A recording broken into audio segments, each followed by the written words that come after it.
una malformación bastante importante. ¿Por qué es importante?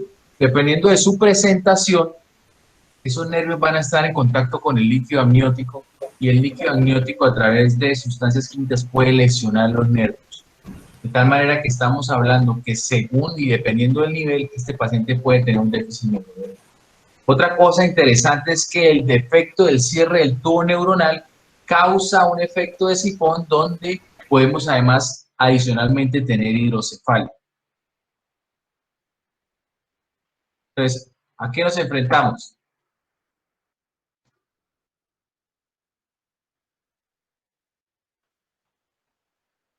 Nos enfrentamos a una familia que está esperando un niño que tiene un severo problema congénito porque no se le cerró el tubo neuronal. Tiene un defecto en la piel, en las membranas. Entonces, esto es dramático para la familia. Hay que recordar entonces que el tubo neuronal se está cerrando, él empieza a cerrarse como una cremallera en la mitad y empieza, y a medida que van pasando los días de la gestación, se cierra, se cierra, se cierra y queda completamente cerrado. ¿Qué pasa si no se cierra acá? Yo tengo lo que se llama una encefalia, un defecto del propio cerebro. Si no se cierra acá, es lo que llama una espina bífida.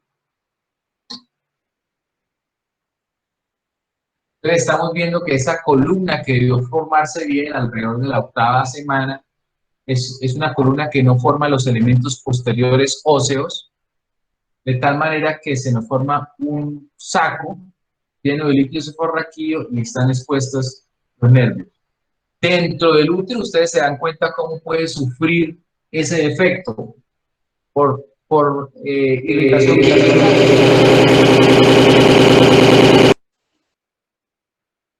por irritación química, gracias al líquido amniótico estar en contacto directo con el defecto, con los nervios y con el cordón espinal, y también mecánica por estarse moviendo el feto y golpeándose contra el propio útero de su madre. Decíamos que además ese agujero produce un efecto de sifón y se jalan las estructuras nerviosas y pueden descender. ¿Sí? Perdón, las diapositivas no se están viendo. Ok.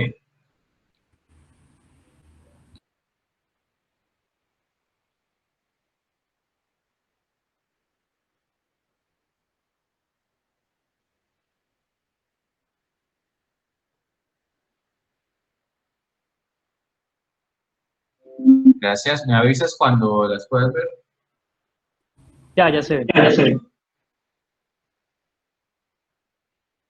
Ok, entonces decíamos que ese defecto, aparte de una lesión mecánica, también se tiene una lesión química por el líquido amniótico, y eso es evidente en las ecografías de control. Si usted hace una ecografía antes de la semana 16, 18, usted ve que el niño mueve las piernas, pero que el feto mueve las piernas. Después de la semana 27, 28, muchos de ellos dejan de mover las piernas intraútero.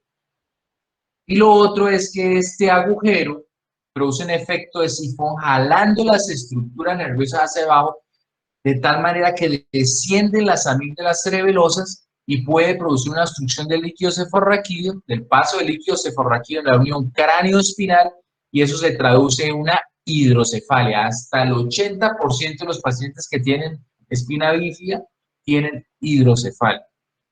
Entonces, vale la pena recordar cómo se llaman estos defectos que nosotros denominamos el síndrome de Chiari, y cuáles son los 3 tipos de síndrome de Chiari que podemos tener.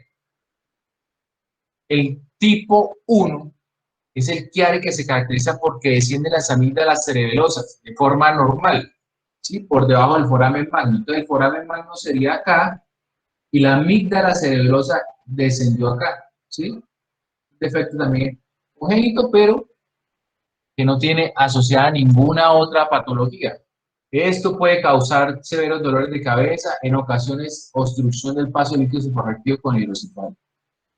Muchas veces si molesta y produce algunos trastornos cerebelosos, nosotros lo que hacemos es hacer una cirugía, quitar el arco posterior de C1, ampliar el agujero occipital, de tal manera que le dé más espacio a las amígdalas cerebelosas, incluso coagular o cortar alguna de las amígdalas cerebelosas o las dos, de tal manera que se gane espacio acá y el paciente esté mejor.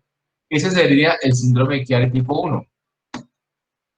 Cuando hablamos del síndrome de Chiari tipo 2, entonces estamos hablando de un paciente que no solamente tiene el descenso de las amígdalas cerebelosas, sino del descenso hacia abajo del vérnix, y a eso se le asocia, fíjense aquí qué bonito se ve que aquí esto de una discontinuidad, ¿cierto? Entonces hay un mielomeningocele espinal.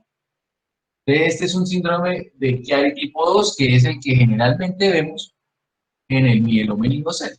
El mielomeningocele asociado a un descenso de las amígdalas y a veces el vérnix.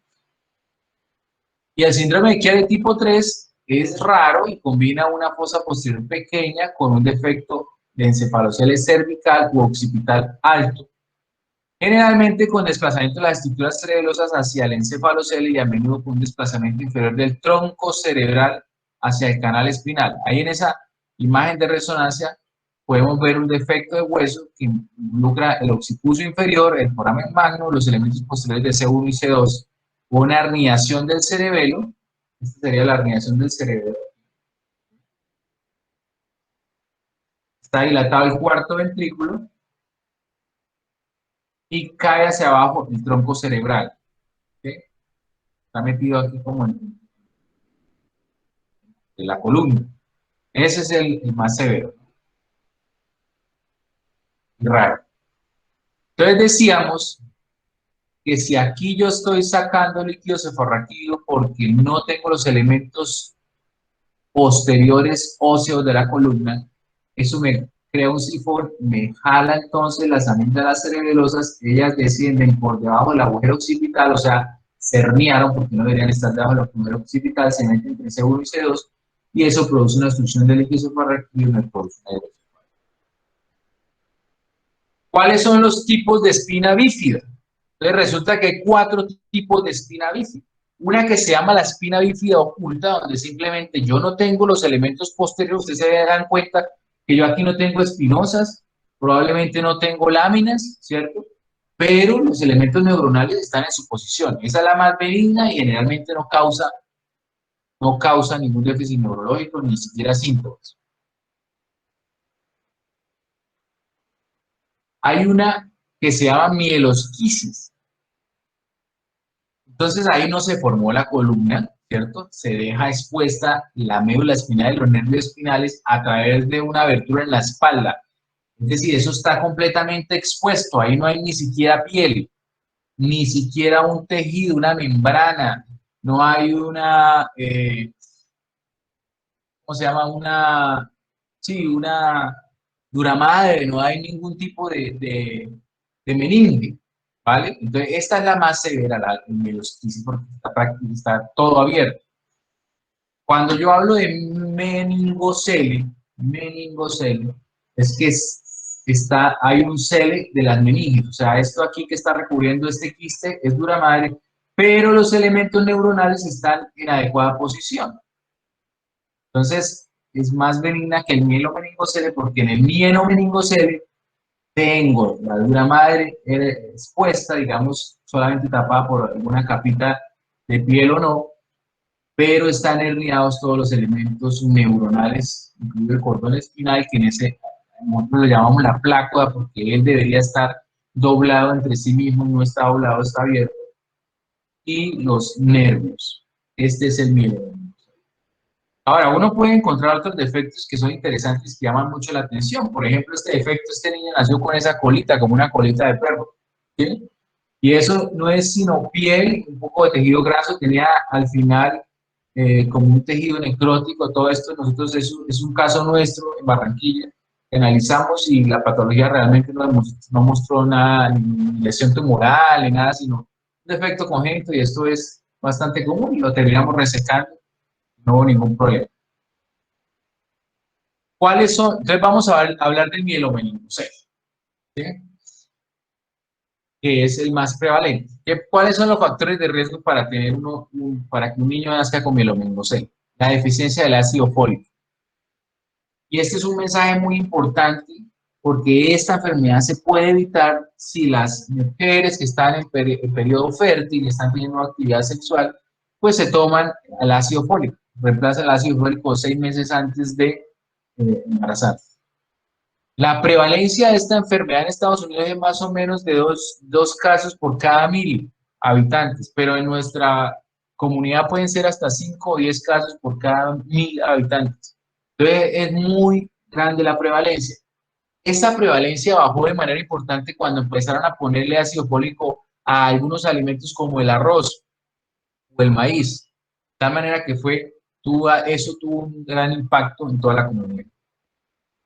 Pero pues hay que tomar de todas maneras el ácido fólico cuando una paciente se quiere embarazar. Otro factor de riesgo es la obesidad antes y durante el embarazo, fiebres en el primer trimestre, consumo de ácido valproico, puede ser teratogénico y antecedente de algún hijo que haya tenido un defecto congénito antes, ¿no? El tubo neuronal, estamos hablando del tubo neuronal. Entonces, si el hermanito de alguien que tuvo mielomeningocele tiene más riesgo de tener mielomeningocele, sí. ¿Cuáles son las complicaciones? ¿Qué pasa si yo tengo un niño que estoy siguiendo y tiene un defecto como el mielomeningocele? Pues que ese niño va a tener probablemente problemas de vejiga, problemas intestinales, estamos hablando de control de esfínteres. Después estamos hablando de retención urinaria o pérdida del control del esfínter anal o vesical, ¿sí? Pero generalmente son retención urinaria, generalmente impotencia sexual en los varones, debilidad y pérdida de la sensibilidad por debajo de la anomalía. Lo más dramático es que ellos no tengan independencia porque pierden la capacidad de mover las piernas, ¿cierto? Entonces pueden estar condenados desde el nacimiento a una silla de ruedas y eso es dramático para el paciente, para la familia y para la sociedad. Porque estos pacientes generalmente tienen el estado cognitivo normal, excepto que asocien otro tipo de deformidad. Pero si tienen el estado cognitivo normal y están condenados a una silla de ruedas, pues es algo muy importante que afecta la vida de todos. También pueden tener algunas malformaciones ortopédicas como el pie equinovaro, problemas en las rodillas o las caderas. Básicamente el compromiso motor pues, va a estar de acuerdo a la lesión, ¿sí? Entonces recordar los niveles neurológicos. L1 maneja el psoas y su función es la flexión de la cadera. L2, aducción de la cadera. L3, extensión de la rodilla. L4, la flexión de la rodilla. L4 y L5, flexión dorsal del tobillo. Y S1, flexión plantar del tobillo. Por eso uno cuando usted está examinando L5, S1 les dice camine en puntas de pies, camine en talones. Entonces esos pacientes, dependiendo del compromiso, aquí en el lado derecho de la gráfica pueden ver qué podrían necesitar, ¿sí? Si el compromiso es L1, pues de ahí para abajo está todo dañado. Pues van a necesitar una ortesis larga de miembro inferior y muletas. Si es L2, también lo mismo. Si es S1, probablemente no van a necesitar ortesis, van a necesitar, pero puede necesitar un caminador. Es decir, nuestro objetivo siempre es tratar de que sea independiente, pero hay que tener en cuenta siempre el nivel de la lesión. ¿Cuál es el tratamiento de esto? Pues ya cuando usted identificó el problema, tiene que intentar resolverlo. Este es un problema donde no se cerraron las estructuras neuronales. Entonces, ¿qué hay que hacer? Pues hay que cerrarla. ¿Cómo la cierro? Con una cirugía. Este sería el caso de un cierre postnatal. El niño ya nació. Entonces, el neurocirujano tiene que corregir ese defecto. Es un defecto, un quiste grande, ¿sí? También de quiste grande. Estos defectos hay que corregirlos las primeras 24 o 48 horas del nacimiento porque como las meninges están expuestas, se corre el riesgo de muerte por infecciones, ¿cierto? Puede dar una meningitis al niño y morir. Entonces hay que hacer un cierre de ese defecto. Esto realmente hay que tener, digamos, una práctica y un entendimiento de las estructuras para poder hacerlo de manera acertada, para que no vaya a quedar una fístula, para que no vaya a quedar una cosa que se llama la médula anclada, y es que hay algunas estructuras que pueden quedar pegadas a un hueso, a un músculo y a medida que el niño va creciendo se jalan los nervios y puede producir singomiela o problemas motores. Y la tercera, digamos, función de la cirugía, pues es restaurar la anatomía normal y cerrar, cerrar la piel. No podemos dejar ahí abierto, hay que cerrar la piel. Eso sí, tratando siempre de preservar la movilidad, ¿sí? Entonces, ustedes aquí están viendo, esto es, digamos, un diseño de qué es lo que nosotros tratamos de hacer. Doblar nuevamente la plácula, doblar encima de la plácula la dura madre y luego cerrar músculos si se puede y piel. Eso es lo que hay que hacer. Esa es la reparación postnatal.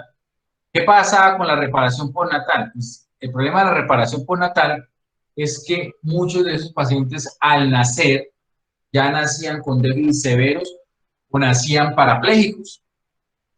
¿Y por qué eso? Porque ya mencionamos que el daño mecánico en el útero de la mamá al moverse y el daño del líquido amniótico sobre el defecto, sobre los nervios directamente, produce una lesión irreversible, que más o menos se produce después de la semana 27. Entonces, desde la semana 27 a la 37 o 40 que el niño nazca, esos nervios están sufriendo.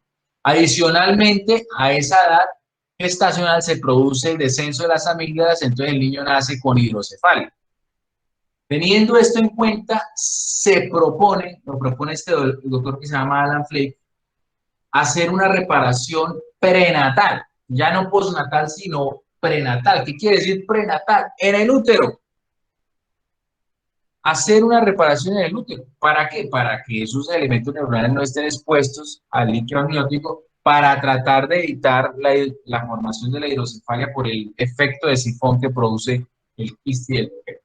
Este es el doctor Alan Flake, por supuesto aún vive, y el doctor Miguel Parra, que es el neonatólogo que impulsó nuestro grupo para hacer la reparación prenatal. Ya les voy a contar. Entonces, él tuvo la iniciativa de hacer la reparación prenatal, pero hacía la reparación prenatal haciendo una cesárea, abriendo el útero, exponiendo el niño y cerrando el defecto y luego cerrando el útero. Entonces se hizo un estudio randomizado muy famoso que se llamó el estudio MOMS, donde se comparaba a quién le iba mejor respecto a su pronóstico 30 meses después de nacer, su pronóstico neurológico y de vida. Si a un niño que yo operaba al nacer o a un niño que yo operaba en el útero. Lo interesante de este trabajo, con más de 1000 participantes, es que se interrumpió el trabajo. Ustedes saben que hay trabajos prospectivos que se interrumpen porque, por ejemplo, ahora que está de moda la vacuna, no, resulta que puede causar mielitis transversa. Un momento, paremos el estudio, revisemos, etcétera. Entonces hay trials que se pueden detener por ese motivo, pero hay trials que se pueden también detener por motivos positivos. Y es que se empezó a demostrar que los niños que eran operados intraúteros tenían mejor pronóstico neurológico y vital. Entonces, si ya estamos sabiendo y demostrando de manera acertada y contundente que a los niños les va mejor cuando se operan intraútero, ¿para qué vamos a seguir sometiendo a otros niños a la técnica postnatal si sabemos que la prenatal es mejor? Entonces, se dieron cuenta no solamente de que la prenatal era mejor, sino que había que tener cuidado porque el riesgo, fíjense que aquí lo que estamos haciendo es, se abre el útero, está en la espalda del niño, se abre el quiste, hay que abrir el quiste y se empiezan a cerrar las estructuras neurológicas. Aquí estamos cerrando lo que correspondería a la dura madre, ¿sí? Luego aquí se cierra el flap miofacial, se llama eso. Y si se puede el músculo, luego se cierra el útero y listo. Cuando se hacía esta técnica, habían algunos riesgos, ¿sí? De morbilidad materna y perinatal. ¿Cuáles eran los riesgos? Pues que es una cirugía de todas maneras importante en el útero, grande, que puede hacer sangrar el útero, poniendo en riesgo por la hemorragia al niño y a la mamá. Pacientes que pueden terminar con histerectomías, por ejemplo. ¿sí?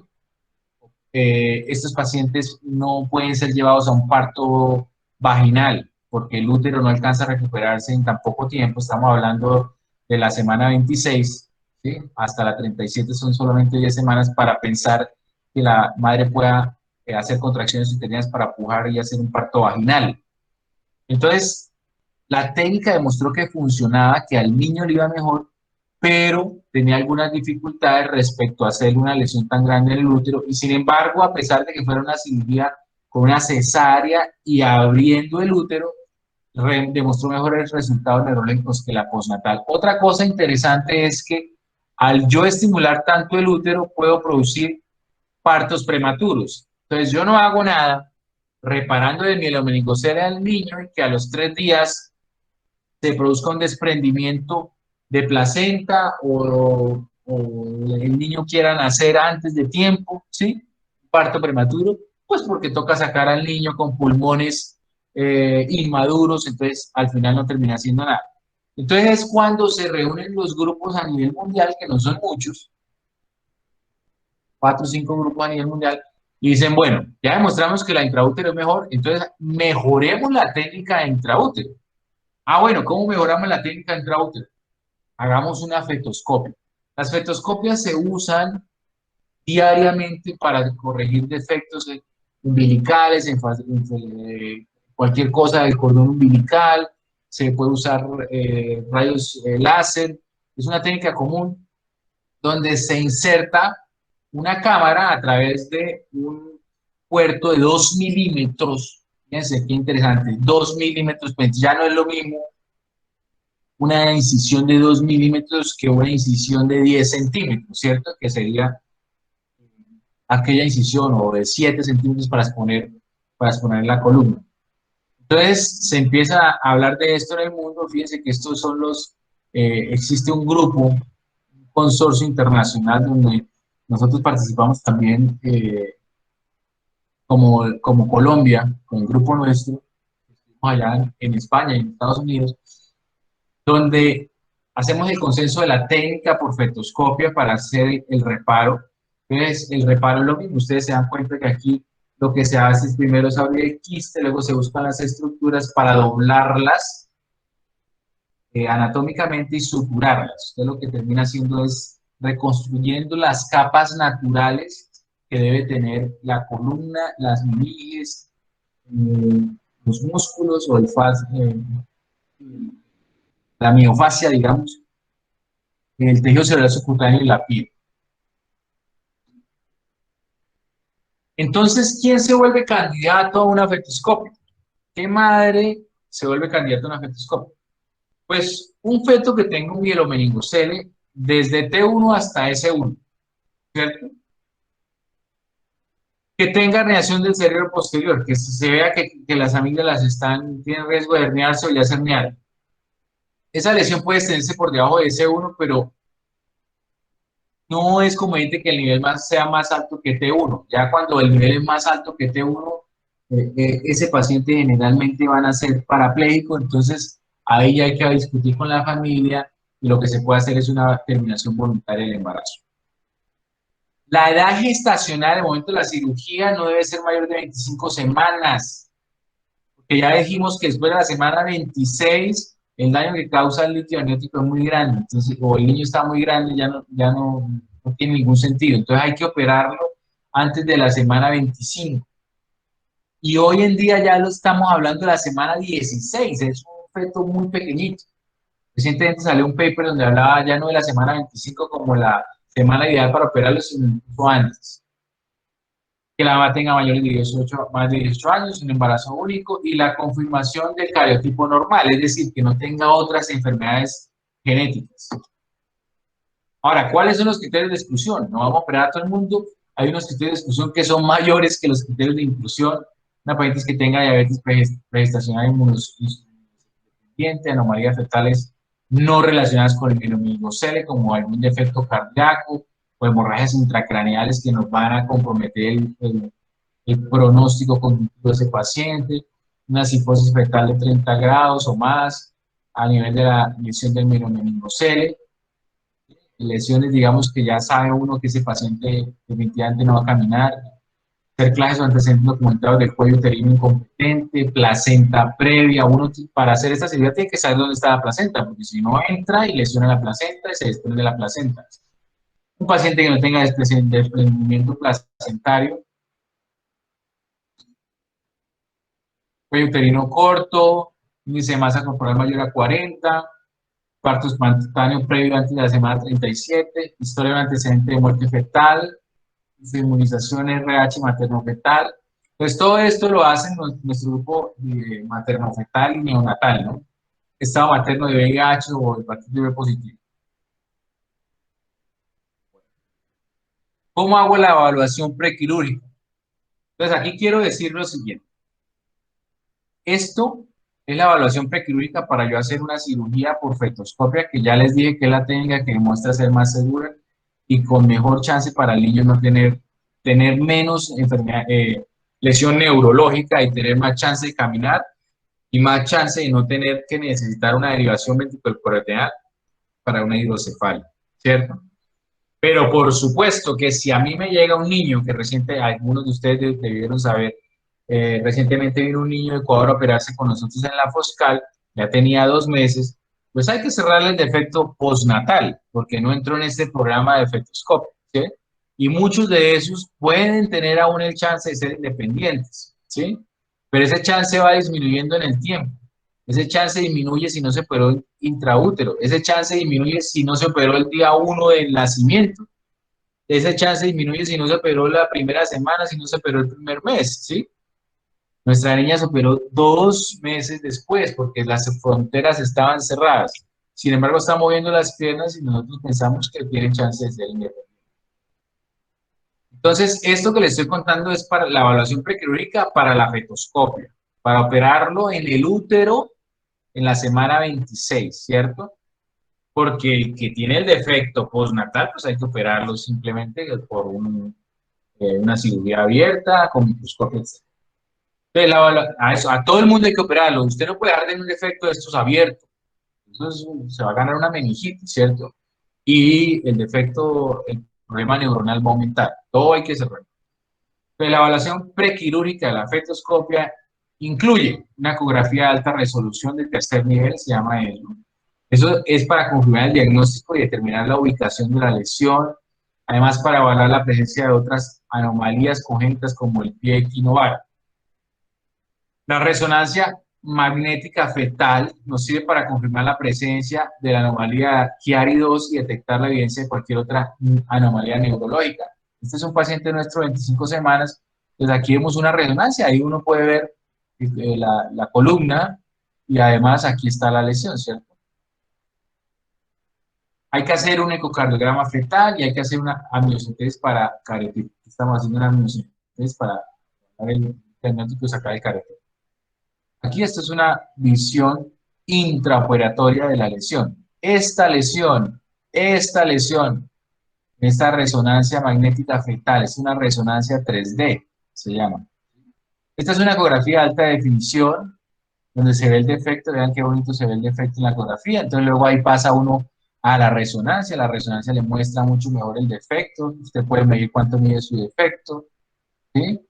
La reconstrucción tridimensional, aquí en un corte sagital, puede ver mejor la lesión, una lesión quística, y esto es como se ve, la misma lesión, este es el mismo paciente, pero ya bajo la visión de... Entonces, aquí, ¿qué es lo que hacemos nosotros? Nosotros exponemos el útero. Y hay una técnica de fetoscopia que es meter las cámaras a través de la piel, o sea, sin exponer el útero. ¿Cómo se expone el útero? Por una laparotomía, usted hace una laparotomía simplemente en la piel y saca el útero. Y una vez saca el útero, la cosa es cómo invadirlo, cómo meter el caballo de Troya. Entonces, lo que se hacía hasta entonces era una incisión grande, sacar el niño, pegar al niño, meterlo y suturar el útero. Nosotros vamos a hacer una técnica de 2 puertos, que es con 2 puertos de 2 milímetros o 3 puertos de 2 milímetros invadir el útero, ¿vale? Con cámaras para poder suturar el defecto. Eso es lo que hacemos. Pero sí exponemos el útero. Hay una técnica de un grupo en Sao Paulo donde no exponen el útero. ¿Cuál es el problema de esa técnica? Lo mismo, tienen mucho índice de partos prematuros. Entonces, lo ideal es que el niño nazca ya maduro, que nazca por lo menos 37 y 38 semanas, y con esta técnica, como yo no voy a abrir el útero, no lo va a lesionar de una manera importante, tiene chance de tener un nacimiento por parto vaginal. Entonces, eso es interesante la técnica. Podríamos hacerlo a través de la piel, sí, más bonito, pero el grupo de Brasil no ha demostrado mejores números que los que han demostrado los grupos como el de Texas Children's Hospital, que es nuestro gran aliado, que demuestran que los partos son a término. Entonces ellos tienen partos prematuros, tienen infección, tienen dificultades técnicas, y nosotros preferimos aplicar esta técnica donde se expone el útero, únicamente el útero, o sea, no lo abrimos, lo abordamos, digamos, cómo se aborda el útero, ¿sí? Con las cámaras, y un puerto para poder trabajar. Para poder trabajar, ¿qué quiere decir? Yo necesito una tijera para abrir el defecto y luego necesito un puerto para pasar una aguja e ir suturando. ¿Listo? Suturando el defecto. Entonces, esto ha demostrado, no importa que esté expuesto el útero, que es más seguro que atravesar la piel para llegar al útero. Entonces, vamos a ver unos videos de cómo es la cirugía. Lo primero, ya les dije, se hace una laparotomía y se expone, este es el útero, la luz de la cámara, porque hay que apagar las luces, como una laparoscopia. Hay que apagar las luces de la sala de cirugía, pues entonces el útero coge este colorcito que es simplemente la luz que hay adentro para nosotros poder mirar. Entonces, primero vamos a colocar estos puertos, esto hay que fijarlo también con unas suturas para que no se esté moviendo el puerto. Una cosa es el puerto, que es esto blanco, este es el puerto, y otra cosa es el instrumento que yo voy a manejar. El puerto debe quedar fijo y el instrumento yo sí lo puedo mover, ¿vale? Yo, previo a meter estos instrumentos, por supuesto que tengo un ecógrafo y una persona dentro del equipo está encargada solamente de ver dónde está la placenta y dónde puedo yo pasar los puntos, ¿cierto? Los puntos para agarrar estos puertos, porque hay que agarrar los puertos. Y hay que pasar un punto para que no sangre por donde yo paso el puerto. Entonces se pasa una sutura que entra a la pared interna del útero y vuelve y sale para que no empiece a sangrar. Pero fíjense lo que les estoy diciendo. Aquí, puerto 1, puerto 2, estas son, esas estructuras blancas son, a ver, les voy a mostrar acá. Esto es lo que yo les decía que era el puerto. Los puertos. Hay que agarrarlos con una sutura. Entonces yo paso un punto, mirando por el ecógrafo que no esté ahí la placenta, y amarro los puertos. Es una técnica de 3 puertos. Entonces, luego sí, meto la luz y luego meto, por el otro lado meto mi puerto de trabajo. Está nuestro útero expuesto. Meto la luz y empiezo a trabajar mirando una cámara. Voy a buscar dónde está el defecto. Fíjense que ahí ya asomó el defecto. No sé si lo alcanzaron a ver. Aquí está el defecto. ¿Sí? Entonces hay que poner al niño de espaldas. Eso no siempre es fácil. Con las mismas manos, a través de ver uno viendo uno con la cámara, uno con las mismas manos la va acomodando. Algunos grupos le ponen un punto al niño para sostenerlo, ¿sí? Le pasan un punto en la piel, de tal manera que usted siempre esté mirando la espalda del niño.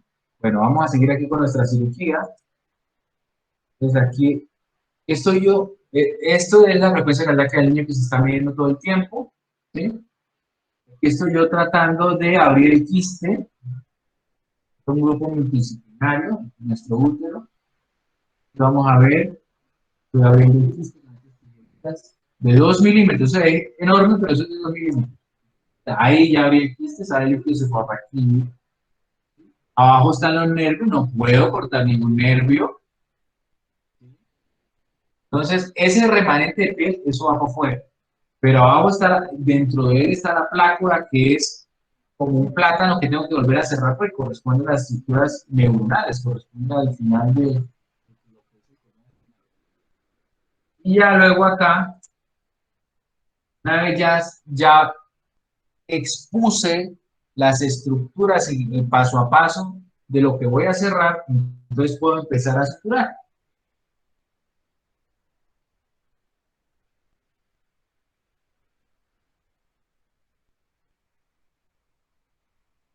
Se puede colocar un parche duramar en el defecto inferior y luego la piel se que suturada. Esa aguja, ustedes dirán, pero ¿por qué es una aguja recta? Porque una aguja curva no va a pasar por 2 milímetros de tubo, que es lo que va a unir el cuerpo. Entonces la aguja hay que extenderla, hay que abrirla para poder pasar. Está hablando con mi colega Miguel Abello, que es un neonatólogo. Y luego, ¿qué hacemos? Volvemos a meter el útero. Como estamos metiendo el útero, está el niño que se lo cuidado, al paciente, todo con mucho cuidado. Las cosas a veces parecen fáciles y cada paso puede representar una dificultad, ¿no?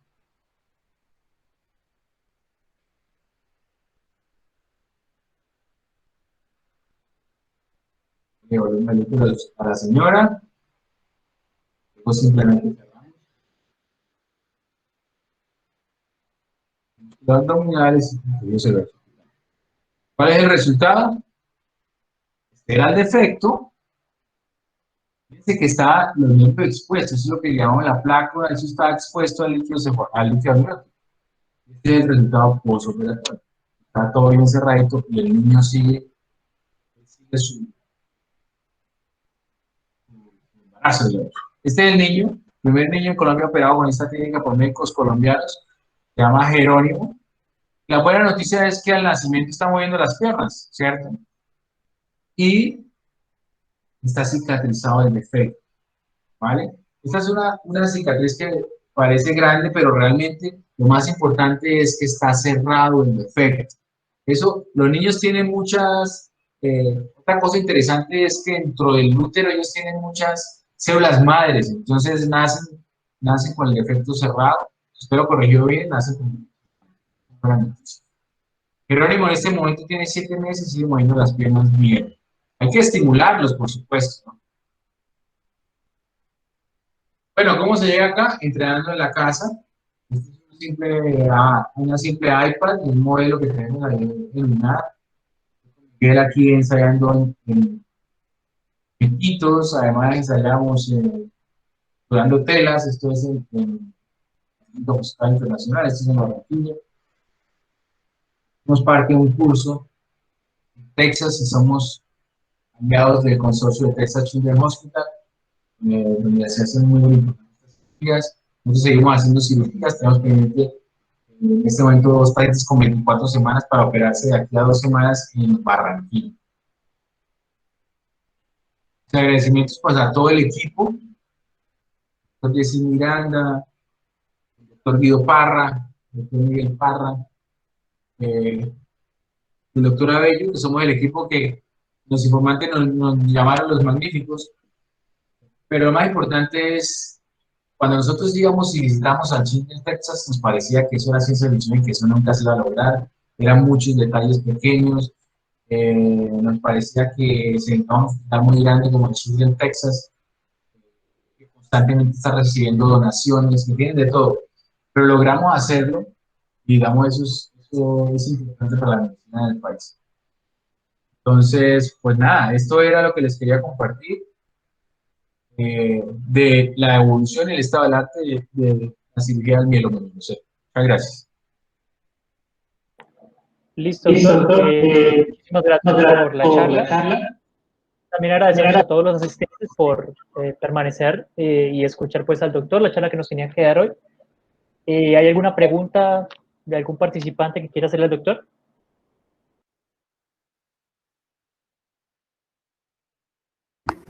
¿Aló? Buenas noches. Doctor, yo tengo una duda en el caso de un paciente que tenga mieloquisis, ¿el tratamiento quirúrgico es similar a este de mielomeningocele? Sí, sí, realmente sí.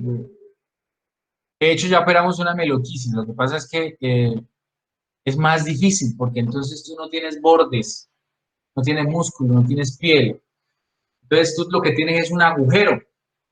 ¿Cómo tapas un agujero? Ah, bueno, yo voy a pegar los bordes, pero ¿cómo pegan los bordes?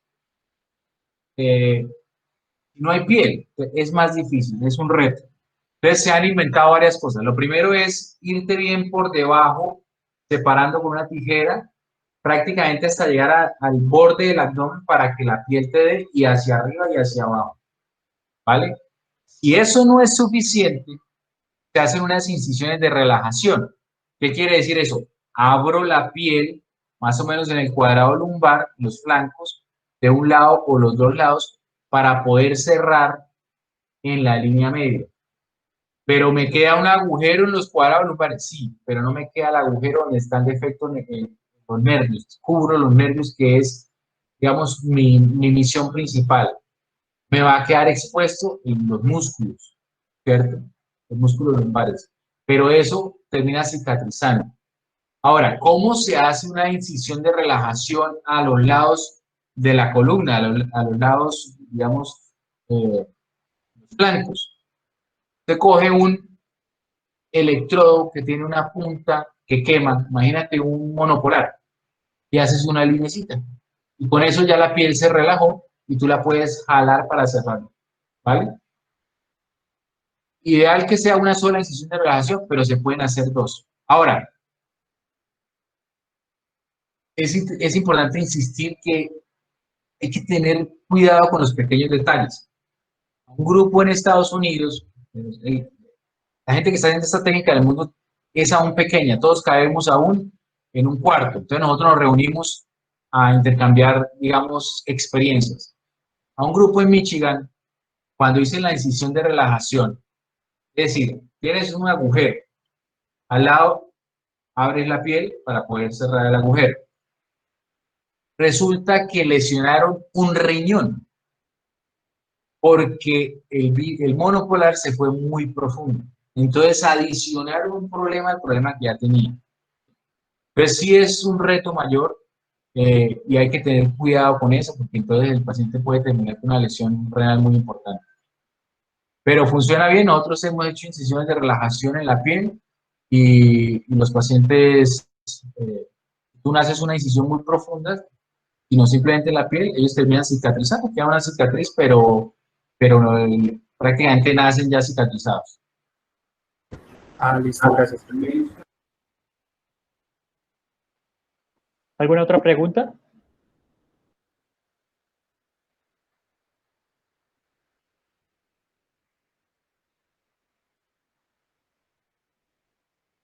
Listo, doctor, parece que no. Entonces, Bueno, fantástico, lo que se les ocurra, pues igual ahí está mi mail y nos vamos a seguir viendo. ok. Bueno, muchas gracias a todos los asistentes a la charla. Como pues, información adicional, recordamos que mañana, para los que están en el semillero NEMOT, se cierra la inscripción de los trabajos de investigación sobre revisiones sistemáticas que se va a realizar pues, el lunes, la presentación de cada propuesta. Si tienen alguna pregunta, por favor hacerla al chat del grupo, pues ahí está el número o ahí mismo en el grupo la pueden hacer. Muchas gracias y buena noche.